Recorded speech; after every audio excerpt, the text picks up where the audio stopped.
IP সুবর্ণ টিভির শুভ উদ্বোধন হতে যাচ্ছে আজ 16 অক্টোবর 2025 খ্রিস্টাব্দ। এসবিসি নিউজে আমি জান্নাত আরা কলি।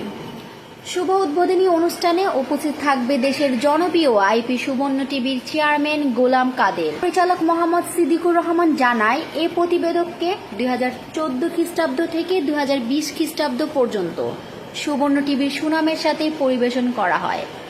দুঃখের বিষয়, যান্ত্রিক ত্রুটির কারণে মাঝপথে বন্ধ করে দেয় সুবর্ণ টিভি কর্তৃপক্ষ।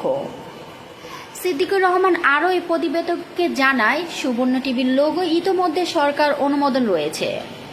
সুবর্ণ আইপি টিভি বর্তমানে সম্পূর্ণ নতুন আঙ্গিকে নতুন রূপে দেখতে পাবে দেশবাসী।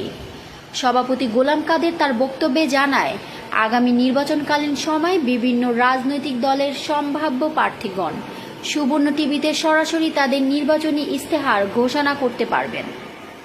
পরিচালক সিদ্দিকুর রহমান এই প্রতিবেদককে জানায়, যে কোনো সংবাদ, লাইভ অনুসন্ধানী প্রতিবেদন এবং বিনোদনমূলক অনুষ্ঠান দেখতে পাবেন দেশবাসী। আইপি সুবর্ণ টিভির জন্য সারা দেশে জেলা, উপজেলা ও বিভাগীয় ব্যুরো প্রতিনিধি এবং ঢাকার বিভিন্ন জায়গায় সংবাদকর্মী নিয়োগ দেওয়া হবে। আগ্রহী প্রার্থীদের যোগাযোগ করার জন্য চ্যানেলটির পরিচালক সিদ্দিকুর রহমান এর সাথে যোগাযোগ করার জন্য অনুরোধ জানায় এবং দেশবাসীর কাছে আইপি সুবর্ণ টিভির সাফল্যের জন্য দোয়া কামনা করছে। এতে বক্তব্য রাখেন রূপালী আক্তার সাথী, আইপি সুবর্ণ টিভি নিউজ এডিটর এবং নিউজ প্রেজেন্টার জান্নাত আরা কলি।